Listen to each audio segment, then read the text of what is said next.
Assalamualaikum warahmatullahi wabarakatuh. Para mahasiswa dalam mata kuliah Linguistik Historis Komparatif, bersua kembali dengan saya Profesor Dr. Hermanto SPD MHum dalam pertemuan yang ke-11. Pada pertemuan yang ke-11 ini kita akan membicarakan penerapan teknik leksikostatistik untuk pengelompokan bahasa. Dalam hal ini kita praktikkan untuk perbandingan 3 bahasa. Para mahasiswa, pada bagian sebelumnya kita sudah membicarakan tentang korespondensi bunyi.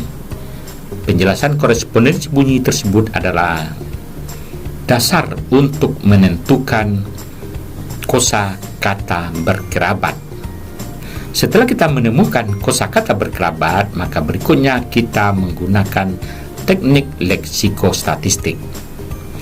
Dalam linguistik historis komparatif, teknik leksikostatistik merupakan teknik statistik dalam pengkajian perbandingan bahasa dalam linguistik historis komparatif untuk menduga waktu perpisahan bahasa-bahasa kerabat. Artinya kita meyakini bahwa bahasa ini berkerabat dan kita bisa menduga kapan bahasa yang berkerabat itu berpisah menjadi bahasa sendiri.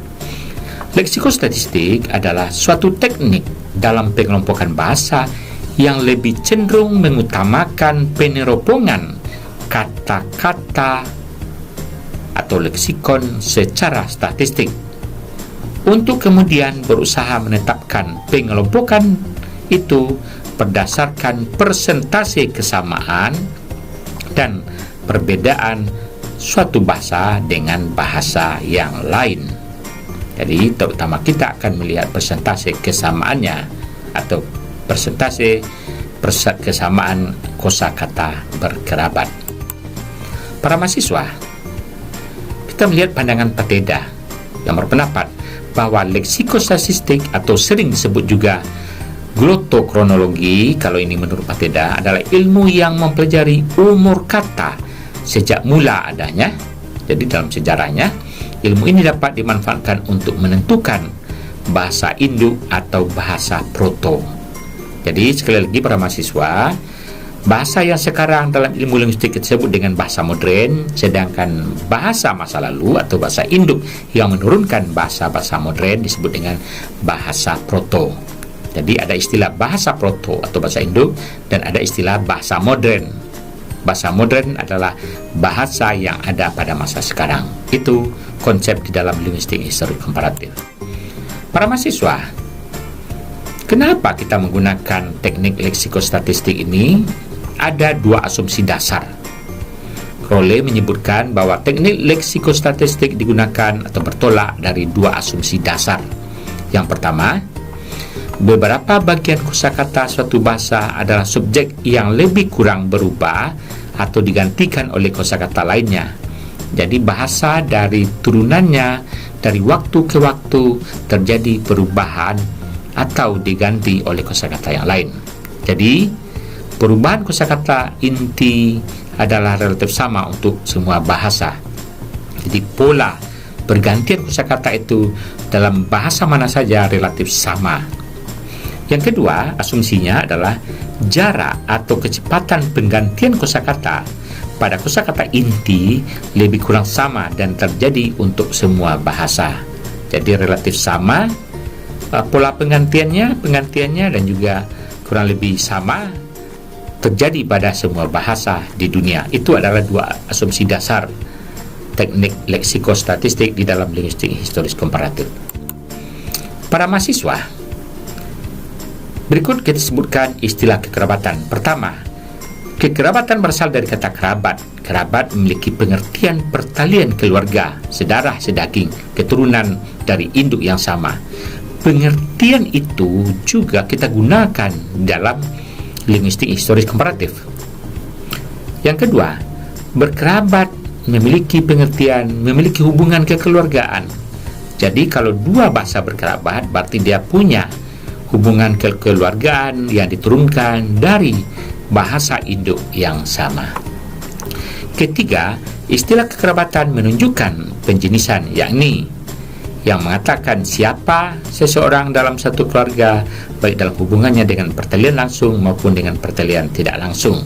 Jadi istilah kekerabatan ini kita gunakan di dalam linguistik historis komparatif dengan memanfaatkan pengertian kekerabatan itu.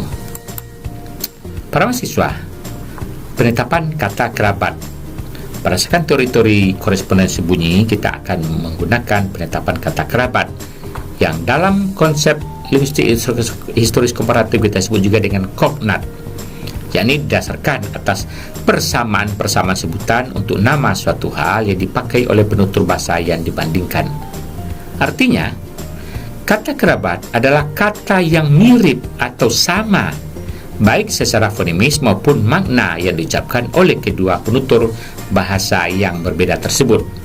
Misalnya, untuk konsep atau mak semantis padi, ternyata dalam bahasa Minangkabau adalah padi, sedangkan dalam bahasa Jawa misalnya adalah pari. Itu adalah kata kerabat. Persamaan-persamaan atau kemiripan bunyi untuk makna tertentu tersebut di antara dua bahasa yang berbeda itu merupakan dasar untuk menunjukkan bahwa kata tersebut berkerabat. Jadi persamaan atau kemiripan bunyi tadi, walaupun ada perubahan baik yang teratur maupun tidak teratur, maka itu adalah kata yang berkerabat. Para mahasiswa, untuk menentukan kata kerabat, peneliti linguistik historis komparatif berdasarkan pada kemiripan bentuk untuk makna tertentu leksikal yang sama. Jadi kemiripan bentuk itu tentu adalah kaitannya dengan makna yang sama atau leksikal yang sama. Kemiripan bentuk berarti adanya kemiripan wujud lingual atau susunan bunyi yang membentuk kata itu. Karena dasar penentuan kekerabatan itu adalah bunyi atau fonem-fonem yang membentuk kata itu untuk semantis yang sama.